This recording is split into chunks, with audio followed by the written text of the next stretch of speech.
जरा सोचिए, एक ऐसी दुनिया जहां किसी की आवाज अब सिर्फ उसकी अपनी नहीं है, जहां एक मशीन पहचान की सबसे निजी चीज को चुराकर एक प्रोडक्ट बना सकती है। आज हम इसी चौंकाने वाले सवाल की तह तक जाएंगे। एक कानूनी जर्नल की ये लाइनें आज के हमारे विषय के मूल संघर्ष को बिल्कुल साफ कर देती हैं। और ये सिर्फ कोई कल्पना नहीं है, बल्कि बहुत से कलाकारों के लिए एक हकीकत बनती जा रही है। जी हाँ, ये विचार अब सिर्फ कल्पना नहीं रहा। महान गायिका आशा भोसले के लिए तो ये एक असल कानूनी लड़ाई बन गया, एक ऐसा केस जिसने पूरे संगीत जगत में हलचल मचा दी। अब देखिए, इस मुकदमे की अहमियत को सही से समझने के लिए पहले हमें उस आवाज को समझना होगा जो इसके बिल्कुल केंद्र में है। एक ऐसी आवाज जिसने दशकों तक भारतीय संगीत को एक नई पहचान दी। 12,000 से भी ज्यादा गाने रिकॉर्ड किए आशा भोसले ने। और ये कोई ऐसा वैसा आंकड़ा नहीं है, गिनीज वर्ल्ड रिकॉर्ड्स ने इसे बाकायदा मान्यता दी है। सोचिए, उनकी विरासत का पैमाना क्या होगा। और उनका करियर अविश्वसनीय रूप से 8 दशकों तक फैला रहा। 8 दशक! उन्होंने सचमुच में एक पूरे देश की सिनेमा की आवाज को शक्ल दी। और जो बात उनकी आवाज को और भी असाधारण बनाती है, वो है उनकी रेंज। उन्होंने 20 से ज्यादा भारतीय और विदेशी भाषाओं में गाया, जिसमें अंग्रेजी, रूसी और चेक जैसी भाषाएं भी शामिल हैं। लेकिन देखिए, इन आंकड़ों से परे एक बहुत मजबूत शख्सियत की कहानी है। वो ग्रैमी के लिए नॉमिनेट होने वाली पहली भारतीय गायिका थीं। उन्होंने मुश्किल से मुश्किल हालात का सामना किया और बहुत हिम्मत के साथ उनसे बाहर निकली। और तो और वो एक सफल उद्यमी भी बनी। मतलब उनकी पहचान सिर्फ उनकी आवाज तक ही सीमित नहीं है, बल्कि उनकी पूरी जिंदगी एक मिसाल है। उनकी कहानी का अगला अध्याय भी संगीत ने ही लिखा।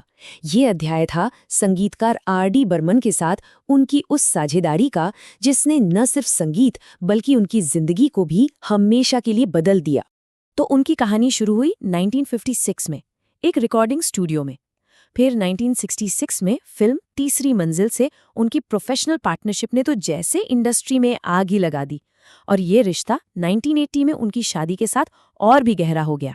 उनकी बोल्ड और एनर्जी से भरी आवाज को जब पंचम दा का वो क्रांतिकारी संगीत मिला, तो कुछ बिल्कुल नया बना। आजा आजा और दम मारो दम जैसे गानों से इन दोनों ने मिलकर बॉलीवुड के संगीत का चेहरा ही बदल दिया।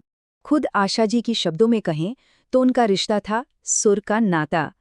ये 2 शब्द ही उनके उस गहरे संगीत पर आधारित रिश्ते का सार बता देते हैं, जो उनकी कला में हमेशा झलकता रहा।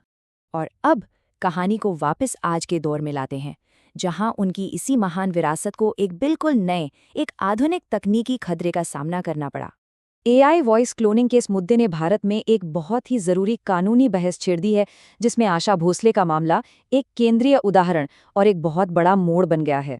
तो समझने वाली बात यह है कि ये लड़ाई व्यक्तित्व अधिकारों यानी पर्सनालिटी राइट्स के इर्द गिर्द घूमती है। ये किसी भी व्यक्ति का अपनी पहचान, जिसमें उसकी आवाज भी शामिल है, उसके कमर्शियल इस्तेमाल को कंट्रोल करने का अधिकार है। यहाँ 3 बड़े ही दिलचस्प मामले सामने आते हैं, जो दिखाते हैं कि भारत में कानून कितनी तेजी से बदल रहा है। पहले अरिजीत सिंह के केस में कोर्ट ने साफ कहा कि एआई प्लेटफॉर्म खुद आवाज के गलत इस्तेमाल के लिए जिम्मेदार है। इसके बाद आशा भोसले के केस में अदालत एक कदम और आगे बढ़ गई। उन्होंने अमेज़न और यूट्यूब जैसे बड़े प्लेटफॉर्म्स को भी कंटेंट हटाने का आदेश दिया और कलाकार के नैतिक अधिकारों को मान्यता दी। और फिर जुबिन नौटियाल से जुड़े मामले में अदालतों ने सरकारी मंत्रालयों को भी शामिल किया, ताकि इन आदेशों को सख्ती से लागू किया जा सके। तो अब समस्या से समाधान की तरफ बढ़ते हैं और देखते हैं कि कलाकारों की रचनात्मकता की सुरक्षा के लिए भविष्य में क्या किया जा सकता है। कानूनी विशेषज्ञ एक मजबूत ढांचे के लिए 5 मुख्य सिफारिशें देते हैं। एक नया प्रचार का अधिकार कानून, कॉपीराइट एक्ट में बदलाव, डेटा इस्तेमाल के लिए कलाकार की सहमति, एआई से बने कंटेंट पर साफ लेबलिंग और सरकारी एजेंसियों द्वारा सख्त कार्रवाई। ये मुद्दा सिर्फ कानून से कहीं ज्यादा बड़ा है। जैसा कि एक एनालिसिस में कहा गया है, ये एक सभ्यतागत काम है। ये असल में मानवीय रचनात्मकता के भविष्य से जुड़ा एक बहुत ही बुनियादी सवाल है।